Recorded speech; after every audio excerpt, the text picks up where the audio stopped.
Well, it's product review day, and today we got this $15 Make You Holler solder pot that I got off eBay, and we're gonna look at the good, the bad, and the ugly with this particular device here.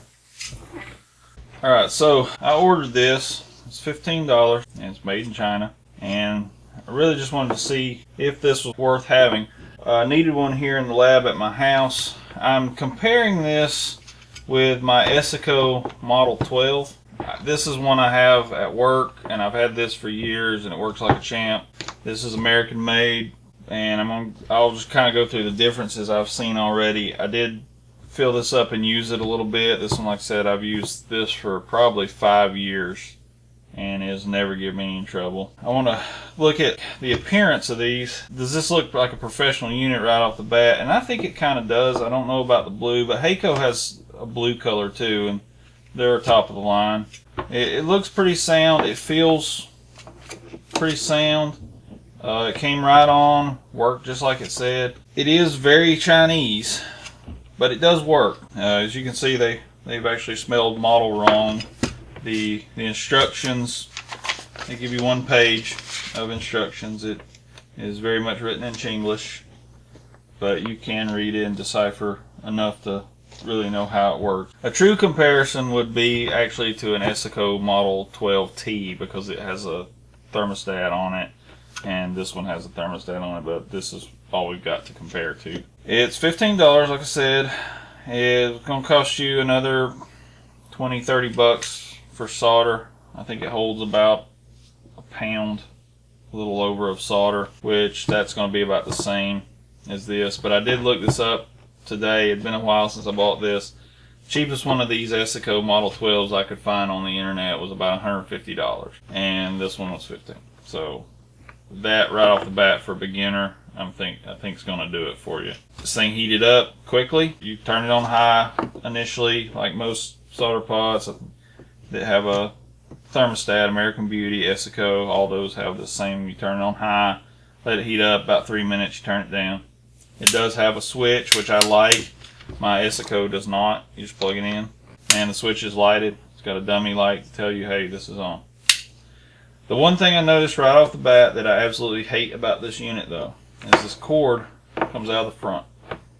And the Essa Co, you can turn it where it's out of the back. I mean, for those who've never used a solder pot, this whole little pot is molten solder. So if there's a real danger of catching this cord, even if you don't knock it completely off the table, even if you hit it and it splashes, you've got really hot liquid metal. So this is, to me, the worst thing about this. I'm not going to tear this thing apart because it was only $15 and I expected $15 worth of quality, and I think I've got it.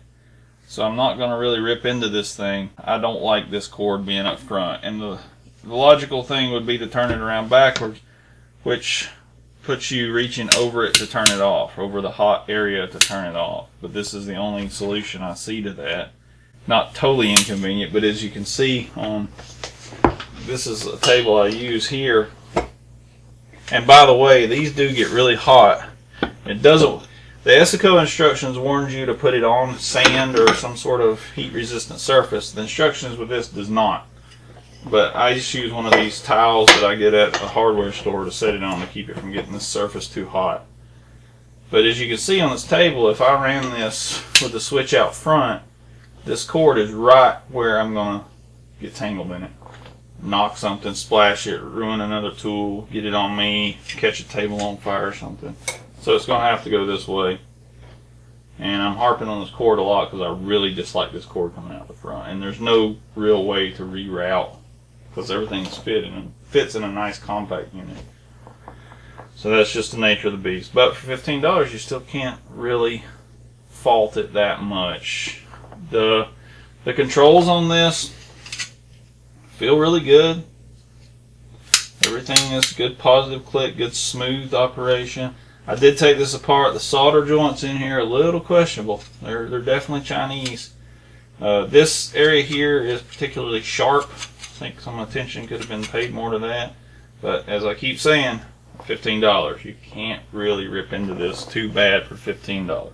It's not the Essa Co, Although it does heat up quicker than the Essa Co. But it does not cool down as quick as the Essa Co. This Essa Co about 10 minutes to heat up and will cool down in 30 to 45 minutes usually. This takes, it claims 8 minutes to heat up, but to my experience it's about 5. That's really quick. But this thing, I had it on my initial run, it took this thing a good 3 hours to completely cool down.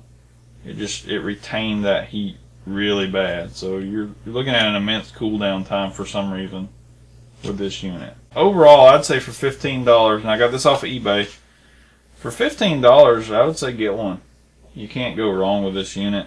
It's Chinese, but it's not a soldering iron. Never buy an off-brand soldering iron, but this is a little different. For the amount of use that this is going to see, especially, and probably the amount of use that it would see in your lab, $15 you cannot go wrong with this. And I'm sure they come in many different brands that look exactly like this. This one doesn't really have a brand on it unless it's these Chinese characters here, which I obviously can't read.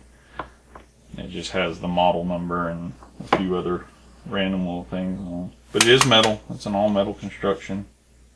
It claims that this is stainless. So yeah, thumbs up from me. Get on eBay, look them up. Just look up solder pot and then set it to lowest first, and this is what'll come up. And I recommend buying one. If it goes out in a year, you've only spent 15 bucks on it. One more thing I want to mention, and the Essa Co doesn't come with this either. There's nothing to get the dross off of here, so I use a wooden paddle or something to get the oxidation and dross off the top. But the Essa Co also does not come with that. I think the American Beauties and the Play-Dohs are the only ones that I've actually seen with that. But it is a good feature to clean that off. So yeah, thumbs up on the Chinese solder pot so far. We will post another video if this thing takes a giant crap on us. Thank you.